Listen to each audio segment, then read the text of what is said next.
Nesta segunda parte, trataremos sobre alguns dados da indústria de petróleo. Utilizaremos os dados da BP, que além de uma petrolífera, uma das principais petrolíferas do mundo, ela também publica dados sobre a indústria de energia e a indústria de petróleo e gás. Essa parte se chama a Matriz Energética Mundial e os dados da indústria de petróleo, e mostraremos 4 gráficos e uma tabela. Primeiro, consumo total de energia primária por região. É um aspecto importante para sabermos quais são atualmente as regiões que têm grande demanda por energia. Está diretamente relacionado à questão da industrialização, das indústrias. A China ela é hoje a principal consumidora de energia primária no mundo, sendo responsável por quase 1/3 desse consumo de energia. Isso não era verdade na década de 80, quando a China tinha um percentual pequeno do consumo total de energia primária, e os Estados Unidos e a Europa lideravam com folga esse ranking. Hoje, a maior consumidora é a China, vinda depois de outros países asiáticos, como a Índia, o Japão, outros países com forte produção industrial, como o Vietnã, mas ainda na Ásia. O terceiro, Estados Unidos, com 16,6% desse consumo, Europa, com 14,8%, a comunidade de estados independentes, que são os países da ex-União Soviética, o Oriente Médio, Canadá e México, África, outros países da América do Sul e Central, e o Brasil. O Brasil consome 2,1% da energia primária total do mundo. Segundo, a matriz energética global, em relação à energia primária. Consumo por combustível em 2018. Todos esses dados são de 2018, da BP, Statistical Review of Energy. Matriz energética global, a maior ainda é o petróleo, como vocês podem ver, com 34% do consumo como matriz, seguido por gás natural, o que já totaliza aí 58%, mais a metade da energia mundial, e terceiro, quer dizer, o segundo é o carvão, o terceiro o gás natural, mas que petróleo e gás, que são intrinsecamente juntos, são responsáveis por mais da metade da energia da matriz energética mundial. E se juntar com o carvão, é quase a totalidade. Depois, temos as hidrelétricas, que é forte no Brasil. O espaço da matriz energética hidrelétrica no Brasil é maior do que esses 7%. Porque o Brasil se utiliza bastante das forças dos seus rios. Depois, energias renováveis, como a solar, a eólica, e a nuclear, que em alguns países como a França é muito importante. Então, a matriz energética global ainda é muito dependente do petróleo e gás, e quase que a sua totalidade de energias não renováveis. Bem, agora uma tabela com as reservas comprovadas de petróleo por região, para termos ideia aqui onde é que estão as maiores reservas de petróleo do mundo. A tabela original ela é bem mais extensa do que isso, que está lá no site da ABP. Mas eu diminuí aqui, coloquei as regiões e alguns países que nos interessa saber. Por exemplo, os Estados Unidos tem 3,5%, 3,5% das reservas comprovadas de petróleo no mundo, enquanto que a América do Norte, Estados Unidos incluso, tem 3,7%, porque o México e o Canadá são países importantes da produção de petróleo mundial. Na América do Sul, o Brasil tem 0,8% das reservas comprovadas de petróleo do mundo. A Venezuela é o país com maior maior percentual, maior proporção de reservas comprovadas de petróleo no mundo, com 17,5%. Se a gente pegar a América do Sul e Central, quase toda ela é composta pelas reservas da Venezuela. A Europa com uma quantidade ínfima de reservas, 0,8%. A Rússia com 6,1%, um outro país muito importante na geopolítica do petróleo. Os países da comunidade dos Estados Independentes, com 8,4%, que também tem países importantes, como Azerbaijão e o Cazaquistão. O Oriente Médio, com quase metade das reservas comprovadas de petróleo do mundo, por isso que é uma região muito estratégica.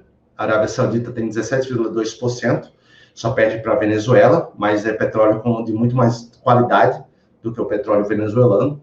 O Irã com 9% e o Iraque com 8,5%. A Líbia, a Nigéria, são dois países com reservas comprovadas grandes também, o que faz a África ser um continente relevante, principalmente a partir do norte da África. 7,2% de toda a reserva comprovada de petróleo está na África. Enquanto que a Ásia do Pacífico, que aí pega também a Oceania, tem 2,8% das reservas comprovadas, muito distribuídas. Então, tem um país muito relevante nessa proporção, nessa equação.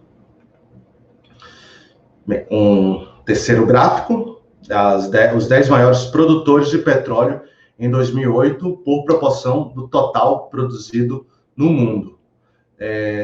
Em 2018, os Estados Unidos produziu 16,2% de todo o petróleo no mundo. Isso, os Estados Unidos, ele retomou a dianteira na produção de petróleo mais recentemente, por conta do gás de xisto e do petróleo de xisto, nesse caso o petróleo de xisto, o shale oil, passou a Arábia Saudita, que nos últimos 20 anos, 30 anos, tinha a liderança. A Arábia Saudita é responsável por 13% da produção de petróleo no mundo. Terceiro, a Rússia, 12,1%. Assim, temos os 3 países que, disparadamente, são os maiores produtores de petróleo no mundo. Quarto, o Canadá, com 5,5%. Depois, o Irã, com 5%. O Iraque, com 4,9%.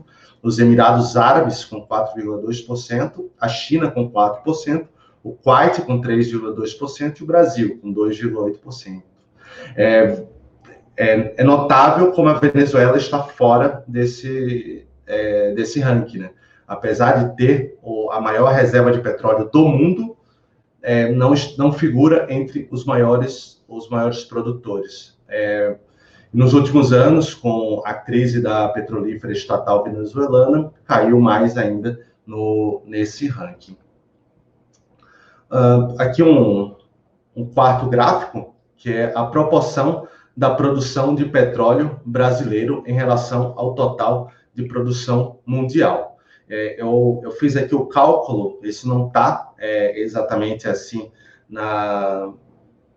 no documento da BP, mas eu fiz essa divisão. O Brasil, em 1965, ele era responsável por ser 0,3% da proporção de produção de petróleo no mundo.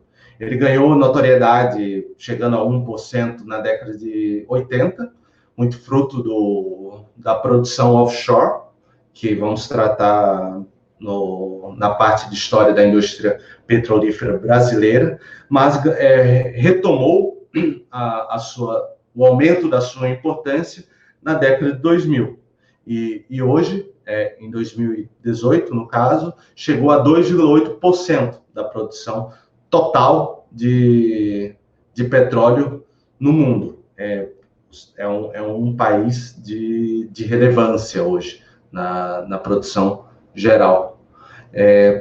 Então, esses são os dados para a gente ter em mente, né, como que se estrutura a indústria de petróleo no mundo.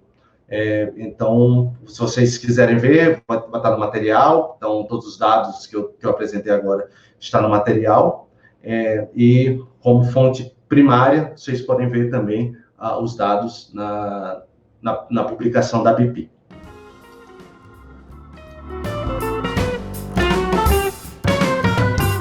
Nesta parte 3, iremos falar sobre algumas características da indústria de petróleo que se linkam com a questão da necessidade da integração, da verticalização dessa indústria. Por isso, essa parte 3 se chama Características da indústria do petróleo, riscos e verticalização, reservas e custos de produção, monopólio e rendas diferenciais. Existem cerca de 200 tipos de óleos no mundo, na Terra, que podem ser caracterizados, são caracterizados como petróleo. Por isso que existe esse índice que se chama API, que é o American Petroleum Institute, que é um grau que avalia a qualidade desse óleo, do petróleo. O grau API pode ser calculado pela seguinte forma empírica: 141,5 sobre M menos 131,5, onde M é a densidade do óleo, em gramas por centímetro cúbico. Quanto mais leve for o óleo, menor densidade e maior grau API. Maior o seu valor, já que, após ser refinado, gera maior parcela de derivados nobres, ou gera a mesma parcela desses derivados a partir de um processo de refino mais simples e mais barato.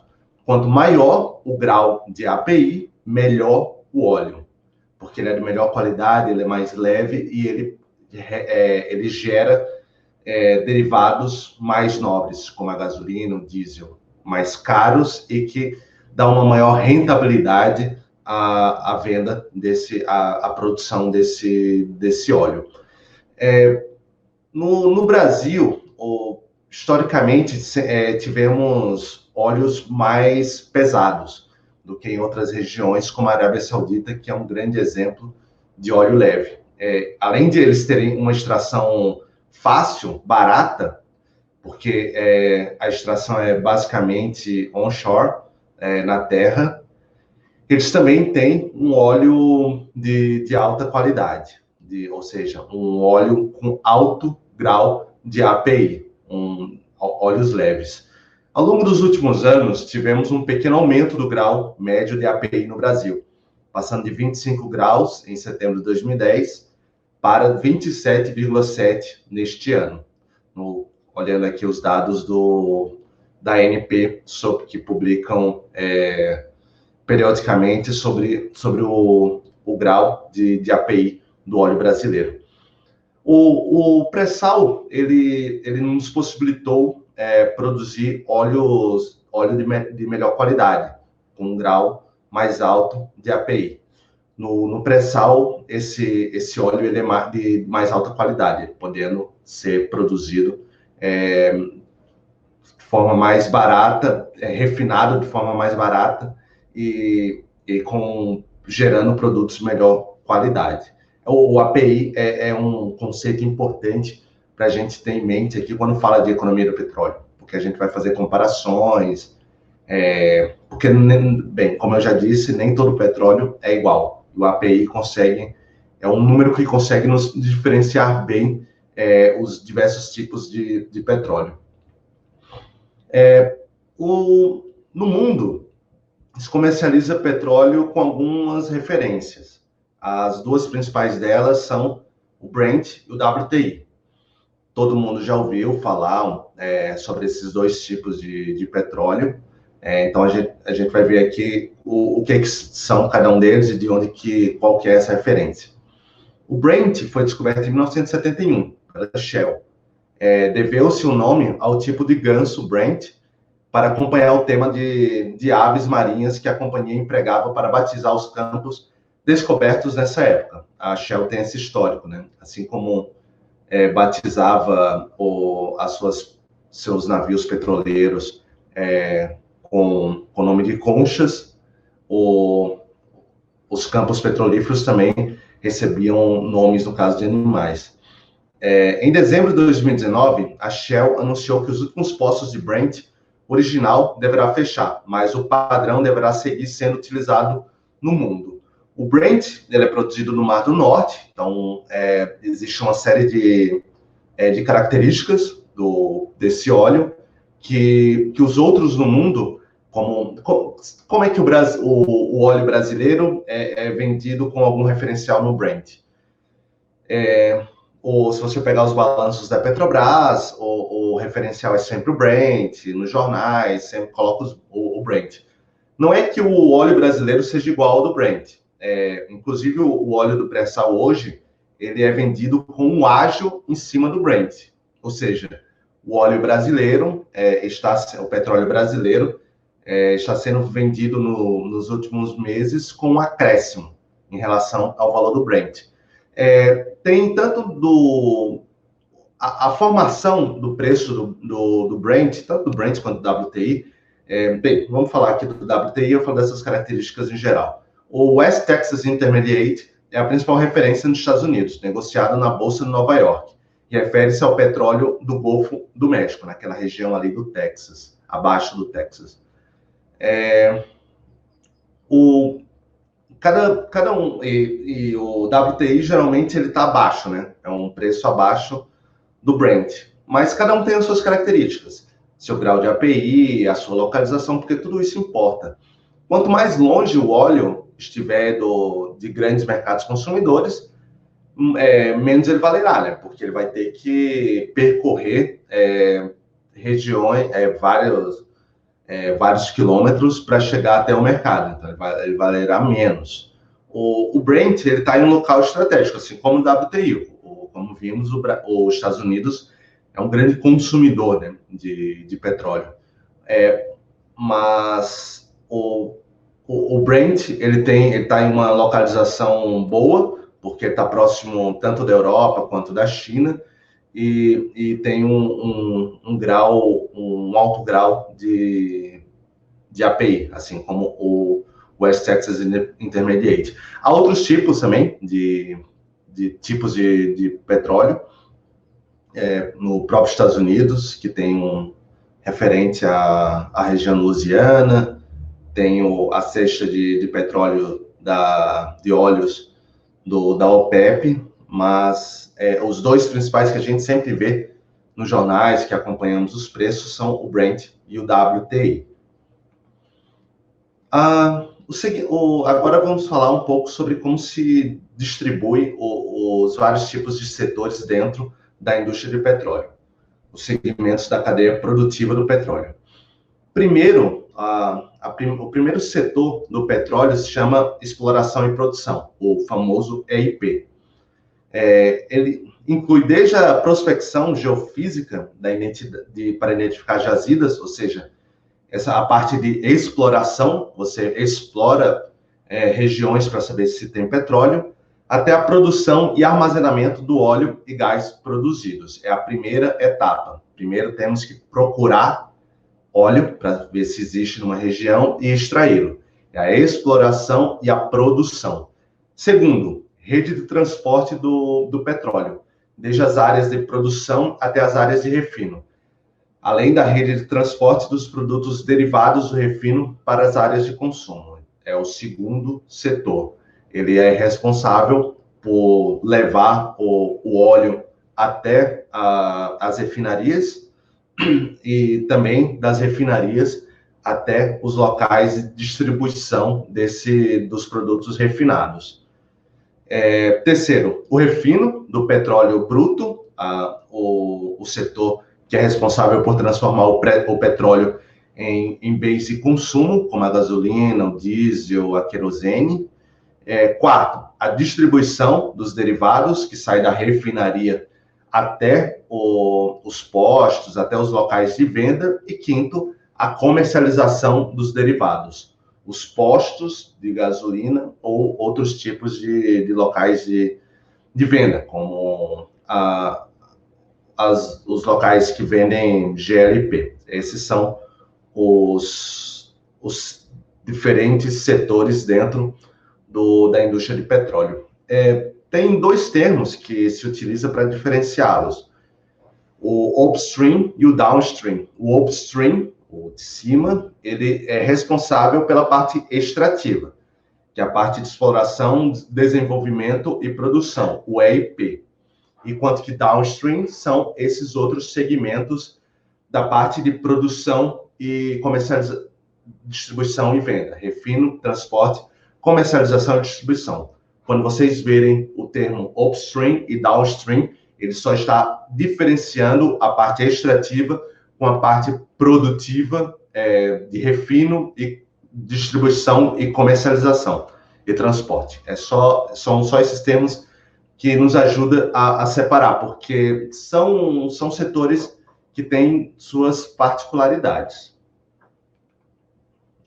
E o que essa segmentação da indústria do petróleo tem a ver com a questão da verticalização? O risco no upstream, no segmento de EIP, ele explica isso. O upstream, ele concentra a maior parte dos investimentos da indústria do petróleo, cerca de 70% do gasto com capital, que é o de máquinas e equipamentos, a parte de formação de capital. Além de exigirem elevadas inversões de capital, podem resultar em zero retorno, caso haja insucesso. É um setor onde ele vai grande parte do investimento no setor de petróleo e ele pode dar em nada, porque, como eu falei, a parte de exploração, ele procura óleo para conseguir extrair, mas isso não é garantia de sucesso, muito pelo contrário, como a citação que eu coloquei aqui. O grau de sucesso na perfuração desses poços se situa entre 25% e 30% em termos mundiais, e mesmo assim é bem superior ao que ocorria na década de 80, quando alcançava apenas 10%. Isto é, apenas 1 em cada 10 poços pioneiros perfurados se mostrava comercial. Até porque, mesmo você encontrando óleo, ele pode não ser comercialmente viável. É um setor que vai muito investimento, muito dinheiro, bilhões e bilhões de dólares para abrir um poço e pode dar em nada. Por isso que é um setor muito arriscado e tem inversões de lucro maior do que outros segmentos, porque ele precisa compensar o seu risco. É um setor com alto investimento e com alto risco.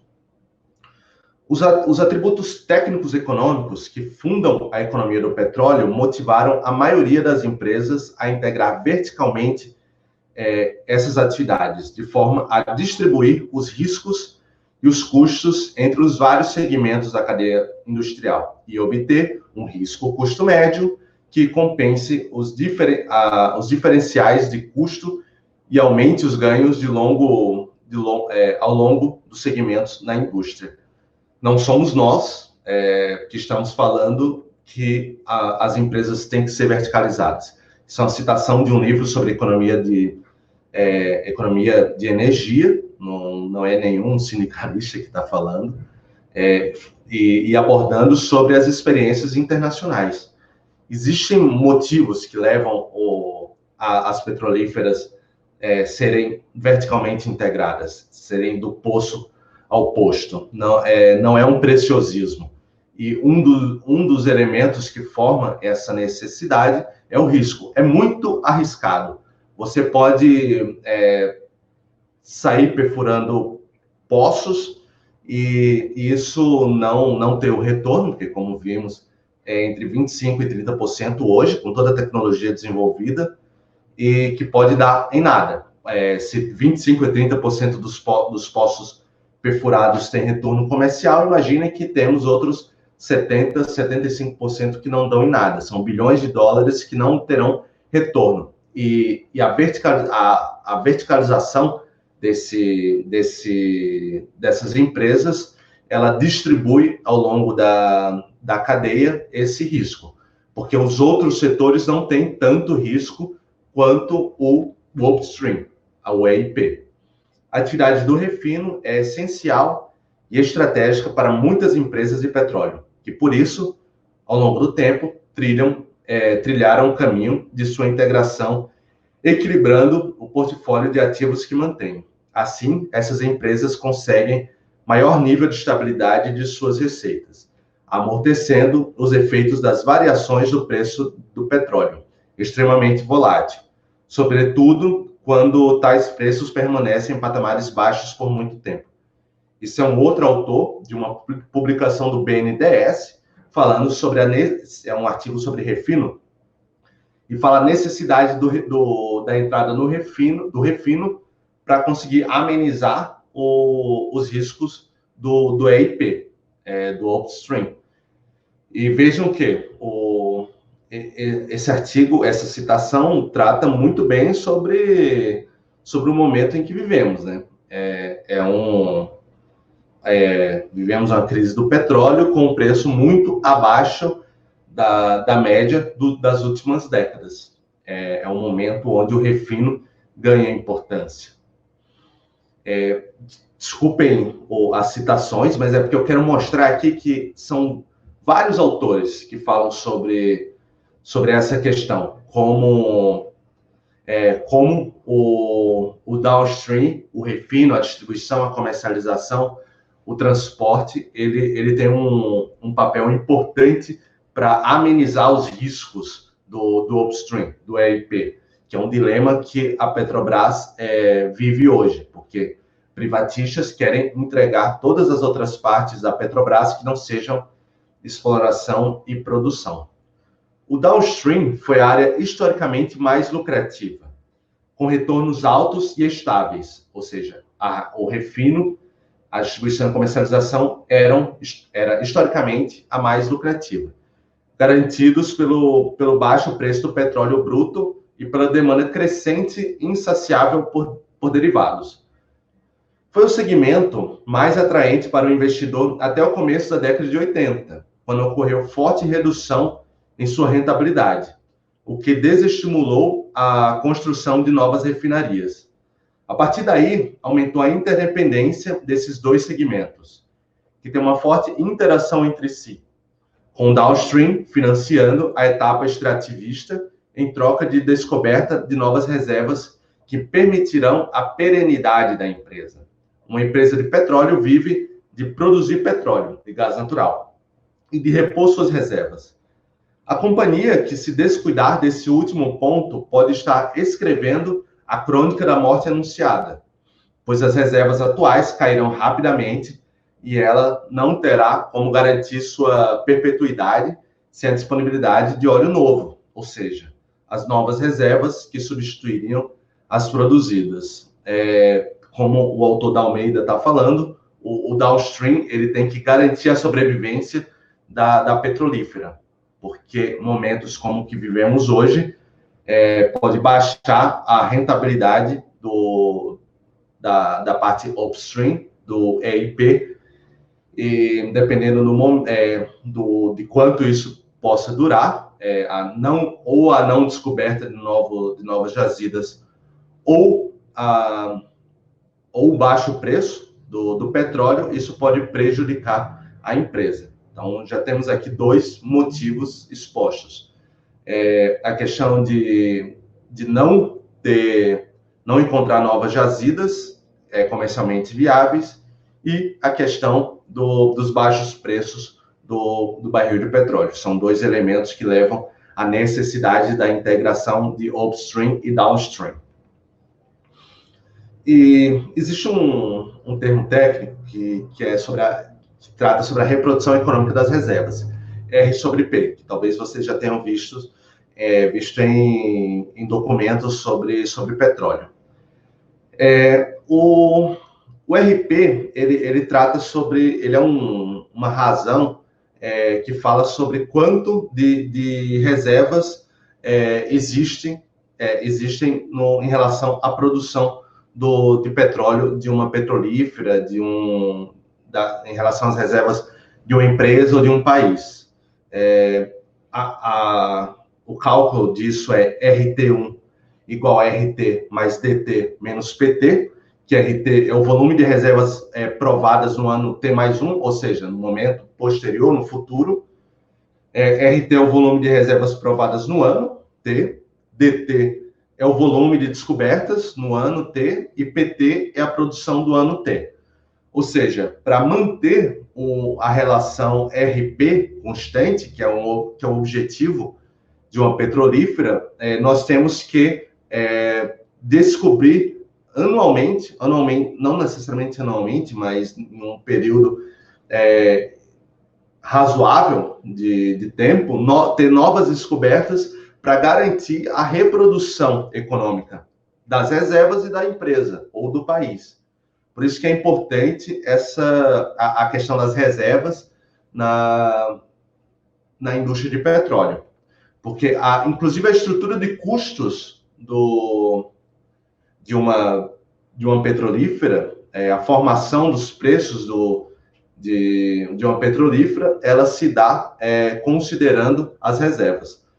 Como a manutenção do patamar RP é o objetivo de toda empresa do setor, a estrutura de custos da produção contém, além dos custos de produção em si, máquinas, salários, impostos, como qualquer outro setor, os custos dessas novas descobertas. E isso diferencia a indústria de petróleo de outras indústrias. Ou seja, o custo de reprodução do barril de petróleo é o custo de produção atual por barril, mais o custo de desenvolvimento e o custo de exploração. Ou seja, o custo de produção de um barril de petróleo ele tem que estar incluso o custo de encontrar novas reservas, novas jazidas, novo petróleo. Porque se acaba o petróleo, acaba a empresa. E assim a gente não consegue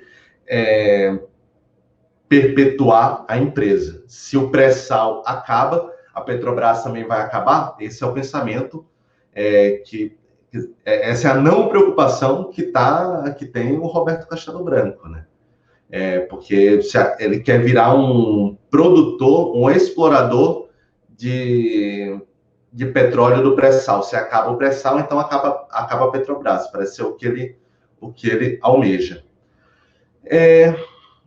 E também existe uma característica importante no setor de petróleo, que é que ele é um setor naturalmente monopolista, ou pelo menos oligopolista, ou seja, com poucos produtores, poucos vendedores. Como aqui no Brasil ou em qualquer lugar do mundo, há poucas empresas para um setor extremamente lucrativo. E o que a economia diz sobre o motivo pelo qual o setor de petróleo ele é um setor monopolista? É o conceito de barreiras à entrada. No caso do petróleo, no setor de petróleo, há vantagens absolutas de custos, isto é, custos detidas pelas empresas estabelecidas decorreriam da posse de tecnologia mais eficiente, protegida por patentes que impedem ou dificultam o acesso por parte de empresas entrantes, do aprendizado acumulado, do acesso privilegiado às matérias-primas e do acesso às fontes de financiamento mais favoráveis. Há impedimentos para que novas empresas entrem nesse setor, porque até o custo é alto, você precisa ter uma produção muito grande, com tecnologias muito caras. Então, não é qualquer empresa que vai tentar a sorte no setor de petróleo. Até porque existem empresas já bem estabelecidas. A concorrência, ela enfraquece. Vantagens de economia de escala, uma característica marcante na indústria petrolífera. Isso faz com que uma determinada nova empresa tenha que começar a operar já em uma grande escala para poder ser lucrativa e competitiva. Como já falei, é um setor que você precisa ter uma escala muito alta. E isso faz com que menos empresas possam entrar, é menos competitivo. E as vantagens de diferenciação de produto, detidas pelas empresas já em operação, adviriam do fato de essas empresas desfrutarem de lealdade dos consumidores em relação às suas marcas. A economia de escala ocorre quando o aumento da produção de um determinado bem vem acompanhado com a diminuição do custo médio, isto é, a partir de um determinado nível de produção ou escala. O custo médio passa a ser menor do que anteriormente.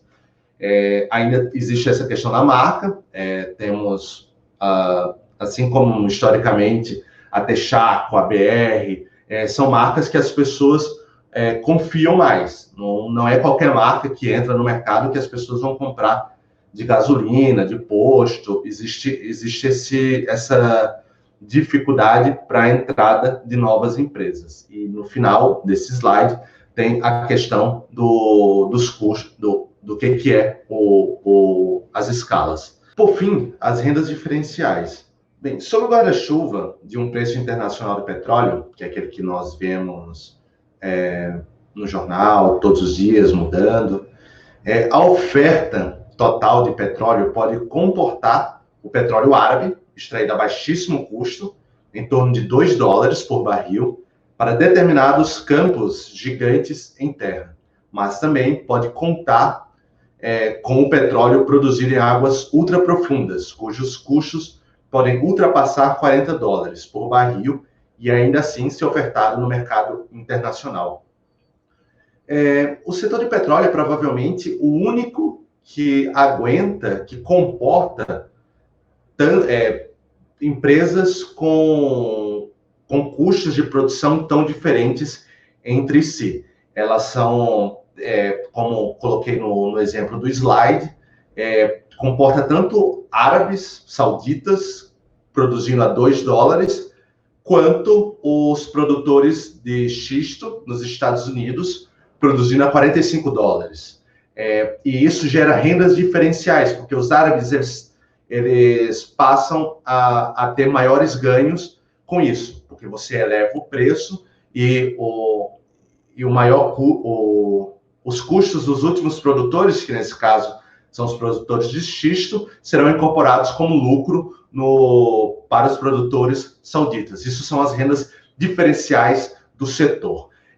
Todas essas características que eu falei ao longo da aula, dessa terceira parte, ela dá contornos específicos para esse setor do petróleo e faz com que algumas políticas como a de verticalização, as políticas internacionais, vamos ver no final dessa aula que a Rússia ela entende essas rendas diferenciais e uma das disputas dela na OPEP+, foi justamente para tentar sufocar os produtores de xisto nos Estados Unidos. Todas essas características técnicas têm contorno na política dessas empresas petrolíferas.